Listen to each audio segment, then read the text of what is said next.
ఒక వీడియో ఉంటుంది కేటీఆర్ది, ఒకసారి వినండి. మీనాక్షి నటరాజన్ గారు సిన్సియర్ లీడర్, ఆమె పాపం ఆమెకి ఇక్కడ ఇన్ఛార్జ్ ఉంటే రేవంత్ రెడ్డితో ఏదో మొత్తానికి ఏదో పంచాయతీ పడ్డది. నువ్వు ఇట్లా గరీబోల ఇండ్లు గుల్లగొట్టకని చెప్పిందట ఆమె. గరీబోల ఇండ్లు గుల్లగొట్టక మంచి పద్ధతి కాదు. మూసీ పేరు మీద, హైడ్రా పేరు మీద నాశనం చేస్తున్నావు, పార్టీకి చెడ్డ పేరు వస్తున్నది, నువ్వు చెయ్యకు అని చెప్పిందట. పగబట్టిండు. పగబట్టి ఏం చేసిండు? మోక కోసం చూసిండు. ఆయనతో బీజేపీలకు ఉప్పందించిండు.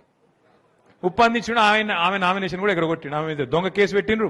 పెట్టి ఆ కేసు ఆయనతో వాళ్ళకు ఉప్పందించి ఆమె నామినేషన్ ఎగిరిపోయేటట్టు చేసిండు. గిసొంటోడు. విన్నారు కదా, BRS party working president KTR చెప్పిన మాట. మీనాక్షి నటరాజన్ కు రాజ్యసభ రాకుండా చేసిందే రేవంత్ రెడ్డి.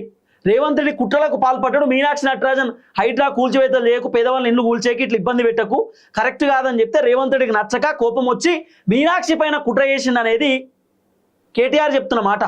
సరే, ఇంతకు హైకమాండ్ రేవంత్ రెడ్డికి టాస్క్ ఇచ్చారు. ఏమని?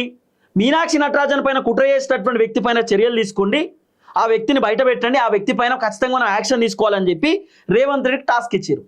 అసలు ఇంతకు ఆ వ్యక్తి ఎవరట అంటే, నేను ఒక్కనే చెప్తలేను, అందరు చెప్తారు, ఫహీం ఖురేషీ. ఈ ఫహీం ఖురేషీ ఎవరు? రేవంత్ రెడ్డి క్లోజ్. రేవంత్ రెడ్డి ముఖ్యమంత్రి అయిన తర్వాత ఫస్ట్ ఫహీం ఖురేషీకే కార్పొరేషన్ చైర్మన్ పదవి ఇచ్చిండు. ఫస్ట్ ఈ తెలంగాణలో మొట్టమొదటి పదవి వచ్చిందే ఫహీం ఖురేషీకి రేవంత్ రెడ్డి తర్వాత. కాబట్టి ఈ ఫహీం ఖురేషీ ఇదంతా చేసినది ఒక పెద్ద చర్చ. ఫహీం ఖురేషీ పిఏ పోయి బాధితురాల దగ్గర డాక్యుమెంట్ కలెక్ట్ చేసి ఆ డాక్యుమెంట్స్ అన్ని మధ్యప్రదేశ్కి పంపించిరట. ఫహీం ఖురేషీ అంటున్నారు. ఇప్పుడు ఏదో రేవంత్ రెడ్డి కొత్తగా ఏమున్నది రేవంత్ రెడ్డి బయట పెట్టనీకి? ఇప్పుడు రేవంత్ రెడ్డి ఇన్వెస్టిగేషన్ చేసి ఫలాని వ్యక్తి మీనాక్షి నటరాజన్ పైన కుట్ర చేసిన చెప్పనీకి ఏమున్నది?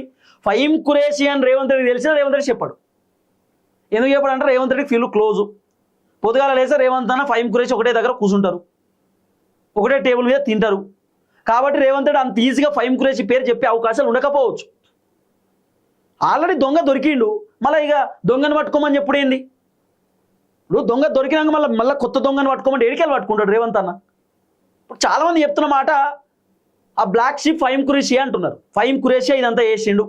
ఎందుకు ఫహీం ఖురేషీ మీనాక్షి నటరాజన్ పైన కుట్ర చేసిందంటే, ఫహీం ఖురేషీ ఎమ్మెల్సీ పదవి అడిగితే మీనాక్షి నటరాజన్ ఇయ్యలే, ఫహీం ఖురేషీ మంత్రి పదవి అడిగితే మీనాక్షి నటరాజన్ ఇయ్యలే, Faheem Qureshi Congress party working president పదవి అడిగితే మీనాక్షి నటరాజన్ ఇయ్యలే.